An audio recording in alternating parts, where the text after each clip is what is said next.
Kota Gede merupakan salah satu kawasan bersejarah di kota Yogyakarta. Di kecamatan ini terdapat jejak peninggalan Kerajaan Mataram Islam yang merupakan cikal bakal Kesultanan Ngayogyakarta. Jika kita berbicara tentang Mataram Islam, salah satu nama yang tak bisa dilewatkan untuk dibahas adalah Panembahan Senopati. Panembahan Senopati memiliki nama asli Danang Sutawijaya yang juga dikenal sebagai Sutawijaya. Ia merupakan putra Ki Gede Pemanahan, pendiri cikal bakal Kerajaan Mataram Islam.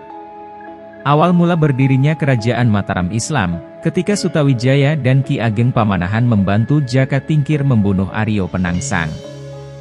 Jaka Tingkir kemudian mendirikan Kerajaan Pajang, dan menghadiahkan tanah Mentaok di Kota Gede Yogyakarta sekarang, kepada Ki Ageng Pamanahan dan Sutawijaya.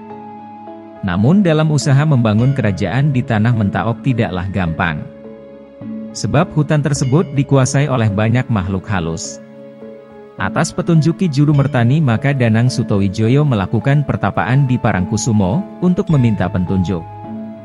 Saking husuk dan hebatnya tapa Danang Sutawijaya membuat air laut pantai selatan bergejolak. Hal itu membuat penguasa laut selatan Kanjeng Ratu Kidul keluar dari istananya. Ketika beliau berkeliling dilihatlah seorang pemuda yang sangat gagah sedang bertapa di sisi pantai Parangkusumo, tepatnya di atas batu Selogilang Cepuri. Kemudian keduanya berbicara, Kanjeng Ratu Kidul menanyakan kepentingan Danang Sutawijaya bertapa di sisi pantai. Danang Sutawijaya mengungkapkan bahwa ia dan keturunannya ingin menjadi penguasa Mataram, serta ingin dibantu membuka hutan Metaok. Kanjeng Ratu Kidul menyanggupi permintaan Danang Sutawijaya, untuk membantu mendirikan Kerajaan Mataram serta melindungi keturunan Danang Sutawijaya. Akan tetapi dengan persyaratan, semua keturunan Danang Sutawijaya harus kawin dengan Kanjeng Ratu Kidul.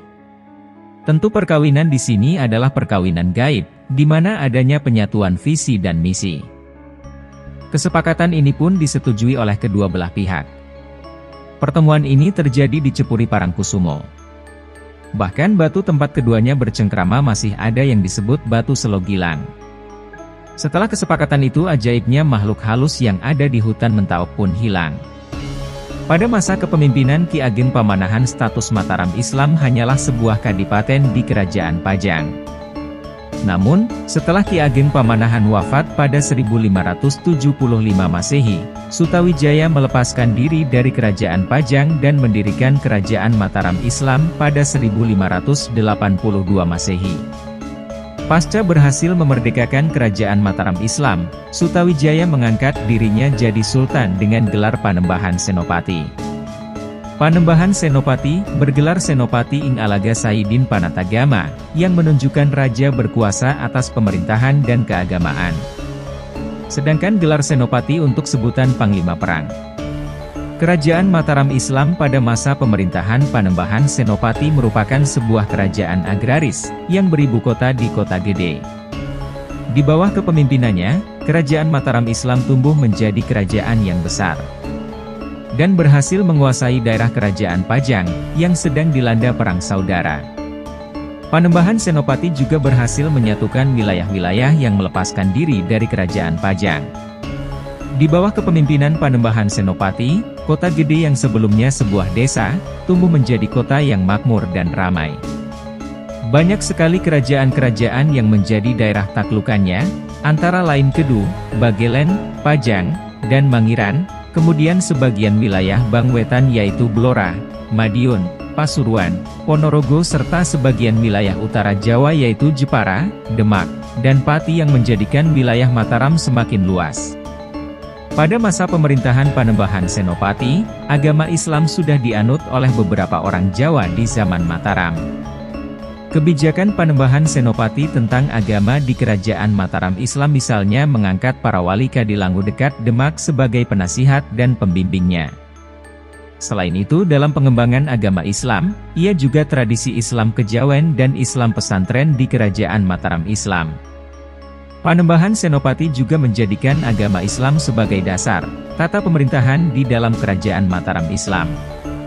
Panembahan Senopati wafat tahun 1601 Masehi dan dimakamkan di Kota Gede, dan diganti putranya Mas Jolang yang bergelar Panembahan Hanyokroati. Sebagai tambahan, anggapan Kanjeng Ratu Kidul adalah dongeng, masih bersilangan dengan fakta bahwa pihak Keraton Kasunan Surakarta dan Kasultanan Ngayogyakarta setiap tahunnya melakukan larung sesaji atau labuhan saji yang dilakukan di Pantai Karangkusumo. Menurut beberapa literatur, upacara tersebut adalah rasa syukur sekaligus penghormatan kepada Kanjeng Ratu Kidul. Bahkan tari bedaya Ketawang dipertunjukkan ketika adanya upacara penobatan kenaikan tahta raja di Kasunan Surakarta. Tari bedaya Ketawang sendiri tari sakral yang menceritakan tumpahan isi hati Kanjeng Ratu Kidul kepada Panembahan Senopati. Tari ini ditarikan 9 orang wanita, sedangkan Kanjeng Ratu Kidul akan menjadi penari yang ke-10. Sampai di sini masih menjadi pertanyaan, apakah Kanjeng Ratu Kidul jin atau sekedar dongeng? Lalu pertanyaannya, mengapa ada upacara larung saji, adanya tari bedaya Ketawang dan tempat keramat Batu Selo Gilang, Cepuri Parangkusumo? Silahkan sobat tulis di kolom komentar. Sumber referensi silahkan diklik di deskripsi video. Salam Rahayu Trisula Nusantara.